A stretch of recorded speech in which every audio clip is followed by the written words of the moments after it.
Hello and welcome to our Historical Sketches show.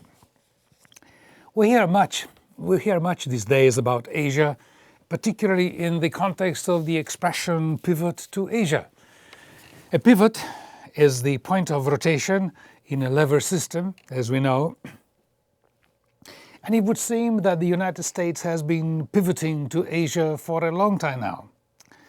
But for this episode of our Historical Sketches, should we wish to adapt such nebulous buzzword, we should say that the title is Pivot to Central Asia, and in particular to the Central Asian Empire of the legendary Tamerlan.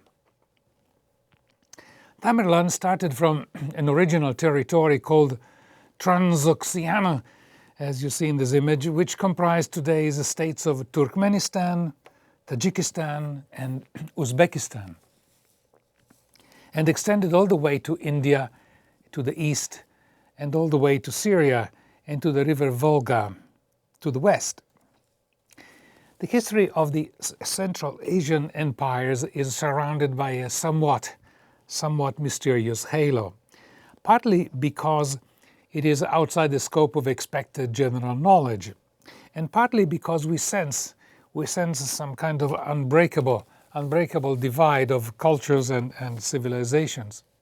Consequently, we imagine that in the Middle Ages there were no contacts between Asia and Europe, though the name of Silk Route, the travels of the Italian explorer Marco Polo, and the name of the Emperor Genghis Khan have a ring of familiarity. The Emperor Tamerlan, to whom this historical sketch is dedicated, was a Tartar, the name of one of the nomadic races of Central Asia. And his name, Tamerlan, is actually the composite of two names, Timur and Lang, meaning Timur the Lame. And his lameness was due to a bad fall from a horse when he was very young. The region of Transoxeana was removed from the Chinese influence by the Arabs, and it became Islamic during the 8th century AD. And for about 400 years it was ruled by Persian dynasties, and then it was invaded and incorporated into the Mongolian Empire by the famous Genghis Khan. After him, Tamerlan made Transoxeana the heart of his momentous empire, and he made the city of Samarkand as he made it its capital. The steppes of Central Asia were then inhabited by various nomadic branches, all linguistically linked to the Turkish language. These branches included the Tatars, various tribes of Western Mongolia, whose dominion extended at times as far as the Crimea and to the Urals. And during the recent convulsions in Ukraine, you may recall that Crimea hosts a minority of Tatars, and they are the descendants of those nomadic tribes. Tamerlan himself was a modest nobleman born in 1336 AD, when in Europe, to give a reference, the War of the Roses was being fought in England between the White Rose of York and the Red Rose of Lancaster. Tamerlan started his career in the service of the local Khan, whom he dethroned, and after poisoning the king of Kabul in Afghanistan, he declared himself the only king of Transoxeana and the heir of Genghis Khan, whom we see here represented in battle in the middle of this very dense Persian miniature. Besides Genghis Khan, Tamerlan's model was Alexander the Great, who after 1500 years still enjoyed a legendary popularity throughout the Islamic world and Central Asia. From Samarkand, Tamerlan set himself to expand his empire, starting in 1379, including Persia and Iraq, which is more Mesopotamia, reaching Damascus and Baghdad in the year 1400. His last military campaign was against the Ottomans in what is today Turkey. And he caught prisoner the Sultan Bayezid in the Battle of Ankara. He did not kill Bayezid, but back in Samarkand he forced the Sultan to act as a human footstool each time Tamerlan needed to jump on or off a horse.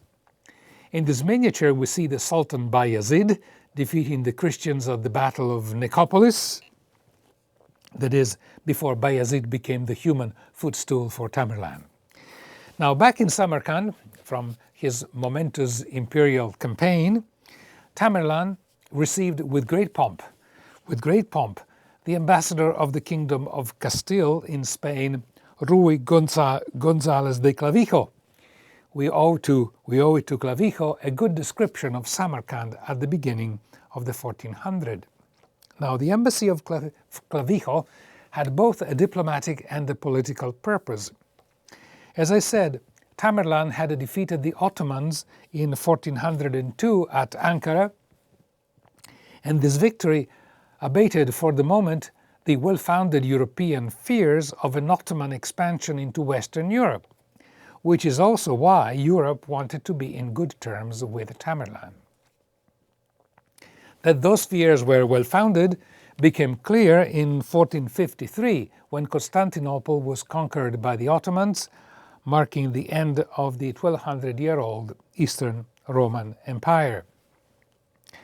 Then the Ottomans occupied the Balkans, which, by the way, explains why there are today Muslim ethnic groups in Bosnia and Albania, for example. And the Ottomans were only stopped after reaching the outskirts of Vienna at the end of the 1500s. It is curious to observe that this flurry of interest and connection between Western Europe and Central Asia remained limited in time, and it was only due to the bursting of Tamerlan in areas that were of interest to Europe. After Tamerlan, other Asian regions acquired more interest, such as, for example, Persia and the India of the Mughals. But Transoxeana was quickly, unfortunately, forgotten. Clavijo was the ambassador, was a nobleman from Madrid and the chamberlain to the king. He set sail on the 21st of May of 1403 in the company of Tamerlan's ambassador to Spain, Mohammed al-Qazi, and a group of Castilians, of Spaniards. Clavijo sailed through the Mediterranean, then onto the Black Sea, and then overland through Armenia, Iran, and Turkmenistan, finally to Uzbekistan. He visited Tehran in Persia in 1404, and the original intention was to meet with Tamerlan at his winter quarters in what is now modern Georgia. But due to foul weather conditions and the shipwreck, the embassy was forced to return to Constantinople and spend the winter of 1403 and 1404 there. After setting sail from Constantinople across the Black Sea, the entourage spent the following months in the wake of Timur's army, but were unable to catch up to the rapidly moving mounted army of Tamerlan. It is due to this unexpected inconvenience that the Castilian delegation continued all the way to Timur's capital, Tamerlan's capital at Samarkand in modern Uzbekistan, arriving there on the 8th of September 1404. But it is also this inconvenience that occasioned the most detailed contemporary description of Timur's court, of Tamerlan's court, by a Westerner. Clavijo found the city in a constant cycle of construction and rebuilding. Tamerlan, said Clavijo, was in search of perfection. And he also says, the city of Samarkand is located in a plain and surrounded by an earthen wall and by a moat. All around, for the length of 1.5 leagues, there are many orchards and vineyards, among them very lively and animated squares. There they sell bread, meat, and many other things, so that the section of the city which expands outside the walls, is more populated than the city inside the walls. And among these orchards, there are rich and large residences, and Tamerlan has there his beautiful camp-like residences with their gardens. The mosque which Tamerlan had caused to be built to the memory of the mother of his wife seemed to us to be the noblest of all we visited in the city of Samarkand. But no sooner had it been completed than he began to find fault with its entrance gateway, which he now said was much too low and must be pulled down. And he continues, the prosperity of the city is not due only to the abundance of edible goods, but in greater measure by the wonderful silk, cloth, brocades, veils, taffeta that they build here in large quantities, plus furs, dyes, spices, and the colors of everything, among which pale blue and gold are dominant. Clavijo also described the court. He says, Tamerlan looks like a god, seated on a pedestal under an arch in front of the entrance door of a beautiful building. In front of him there was a fountain with high water spouts, and in the water some red apples. And although Tamerlan had a royal palace inside Samarkand, he preferred to spend a large part of the year inside an encampment of tents outside the city. Of course, they were not tent purchased at Kmart. The Spanish Chronicle describes how they raised such huge tents, and he also describes the beautiful rugs that they placed on the earth. In fact, the camping apartment of Tamerlan, if we can call it in this way, was formed of 200 tents, and each one were kept up by 12 columns. The external cloth was crimson, and plus there were 7 other colors that were used, and the lining was made of silk of different colors as well. This royal residence is in line with a certain Muslim tradition that embodies gardens, water, and symmetry, such as it is possible to still witness today in the Spanish city of Granada, in the Alhambra. Tamerlan was rude but generous. He was merciless but also animated by a strong sense of justice. He was said to have a prodigious memory. He was illiterate but a great protector of poets and artists. The official Tamerlan biographies portray a character imbalanced between two extremes. There are the killings and the disasters that followed his military campaigns, but there are also the social and political reforms that he carried out in his empire. He introduced a new constitution that integrated the constitution originally produced and proclaimed by Genghis Khan. And the main difference between the two documents was that Genghis Khan's constitution was essentially tailored to what we can call a nomadic population, which included in particular, believe it or not, a respect for the environment and a certain indifference to the religions of the various people of the empire. Tamerlan's constitution instead is more, we could say, adapted to a city-based society. Now, Tamerlan's official biographers tell us of the composition of his court and of his government. The learned, the lawyers, and the religious authorities constituted the inner circle of advisors. Then there were the mystics and spiritual teachers, notable for their asceticism. Then there are the army generals, always on a war footing and often paid in advance. And another category included the ministers and the civil servants, referred to as mirrors of the empire. Another category included physicians, astrologers, and architects, and historians, analysts, and chronicles formed in it also one distinct group. The idea being of this that the emperor would learn from them, from the historians and the chronicles would learn from them the past history so as to better adapt his future strategy. The theologians formed another group and also named into this detailed sociological organization where specialized workers employed either at the palace or inside the army. Travelers and merchants arriving at Samarkand court were hosted with honor and liberality. And lacking, of course, means of rapid communications, Tamerlan obtained from the travelers the information on the various areas of his empire. In fact, notwithstanding the massacres conducted during his imperial ventures, Tamerlan was quite conciliatory with the people, with the population after his conquests.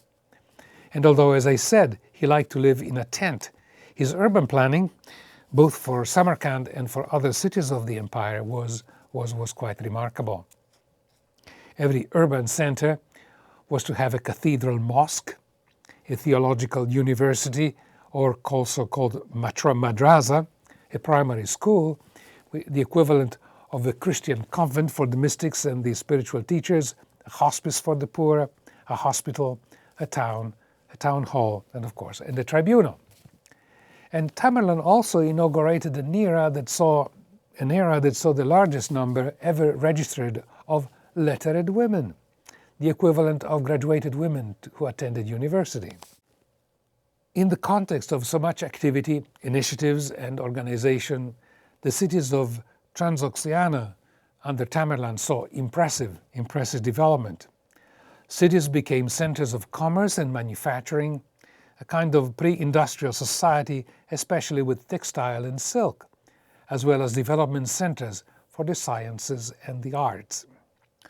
When we think of the legendary Silk Route, we assume that travelers and merchants had to cross the vast Asian steppes all the way to China to find the silk that gave the name to the route.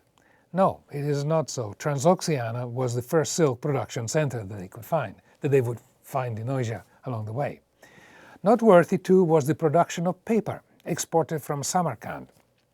And this high-quality paper found its way even to Marrakesh in Morocco, thousands of miles away, and to Cairo in Egypt, and Isfahan in Persia. It was famous for its coating and the impenetrability to ink, which resulted in very fine script. Calligraphy was an eminently Muslim art, and Muslim calligraphy influenced also the European art of the Middle Ages, sometimes in a very peculiar way.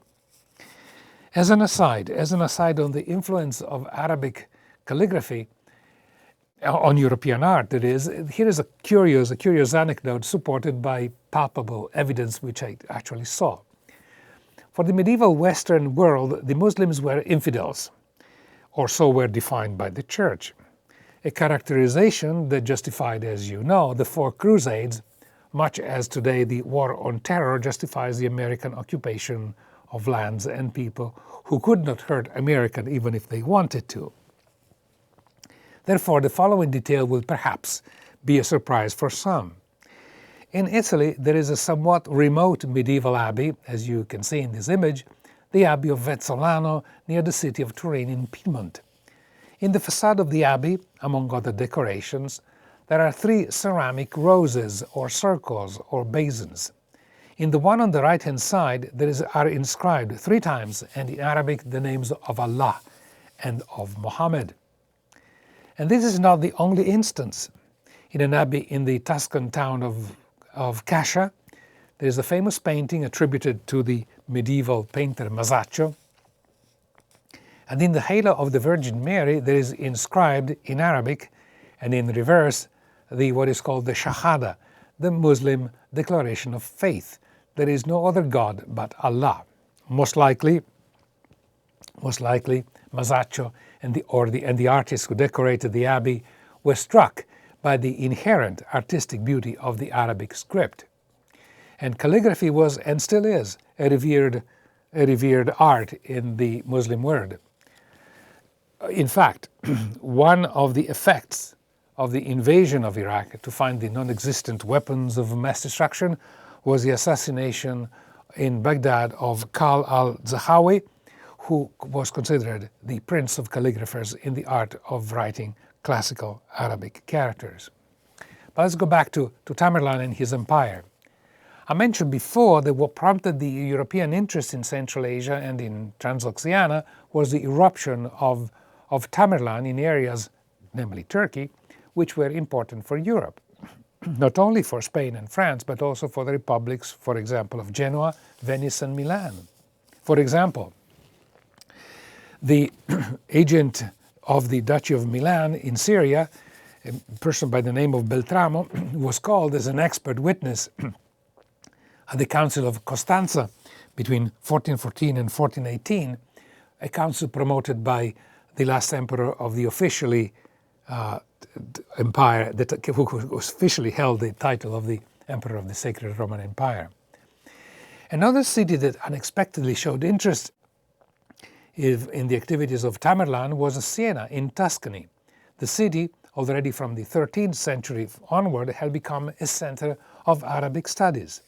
Though it may be difficult to imagine now the impetus of renovation, or rather the passage from the so-called Dark Ages to the remarkable progress of the 13th century in Europe, with the flowering of those magnificent Gothic cathedrals and various other enhancement in science and in technology and in art. This renovation was also influenced by contact with the Arabic and Muslim culture, which was then on its height.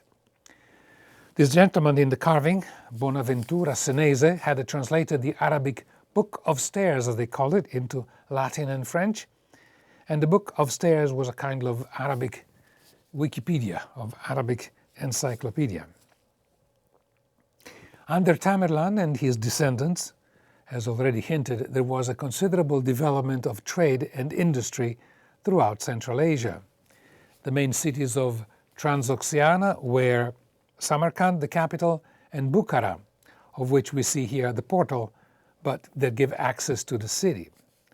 Tamerlan introduced a kind of ethnic cleansing in reverse. For example, he literally imported hundreds of Persian, Georgian, and Chinese artisans with their families so that they could contribute to the luster of his cities. This illuminated manuscript, created on fine paper, shows various sectors of a bazaar, including jewelers, spice merchants, butchers, and bread makers. In Samarkand, in Bukhara, and other major centers, Tamerlan established what are called caravanserais, which were essentially duty-free areas for the purpose of international trade. The form of payment that today we call traveler checks was introduced as well, together with proper letters of credit, very similar to the letters of credit used by Florentine banks when they extended credit to the kings of England during the War of the Roses. In Arabic, what we today call a traveler check was called sikka, which literally means doubt, an interesting lexical and accurate derivation for when we are given credit, the creditor has overcome the doubt that we may or may not pay him back. The most interesting architectural work of art in Bukhara is the Mausoleum of Ismail, as you see in this image. It is built with bricks of many sizes, and this enables a large variety of decorative motifs. Using bricks as the means of decoration is original, and it gives movement, as you can imagine or see, to the surface walls. The bricks also capture and reflect the light in constantly different ways, resulting in an elegant effect, thanks also to the warm color of the material. Another monument of great beauty in Bukhara is the Mosque of Kalyan, as you can see, that you see here, and in particular the minaret, which is 150 feet tall. As the area is prone to earthquakes, it has a 30-foot anti-seismic foundation, believe it or not. Noteworthy, as shown in this detail, is the band near the summit of the tower. The band is decorated with bricks overlaid with a turquoise glaze. And this is a novelty, and it will become a recurrent theme in the architecture of Tamerlan, of the Tamerlan era. as we can see, for example, in the madrasa called Sheer Door. One last example of Tamerlan's architecture is the mosque of Bibi Khanum. There is a legend surrounding it. Bibi Khanum was the daughter of the Emperor of China as well as the wife of Tamerlan. And while Tamerlan was on one of his campaigns, Bibi Khanum allowed the architect of the mosque to kiss her hand, would you believe it? As the architect had fallen in love with the beautiful Bibi Khanum. On his return, Tamerlan discovered everything, condemned to death both the architect and the wife, and she was thrown out of the top of this beautiful minaret. So goes the legend. But all in all, we could say that Tamerlan has gone down in history as one of the many characters whom it have been very interesting to know in person.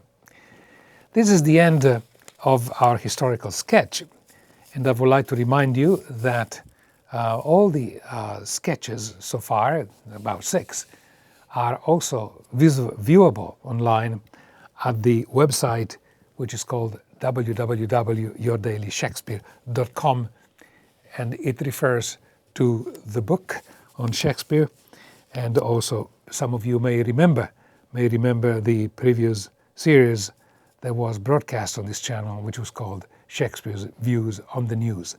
Shakespeare has not been forgotten, but this is a different direction for the show.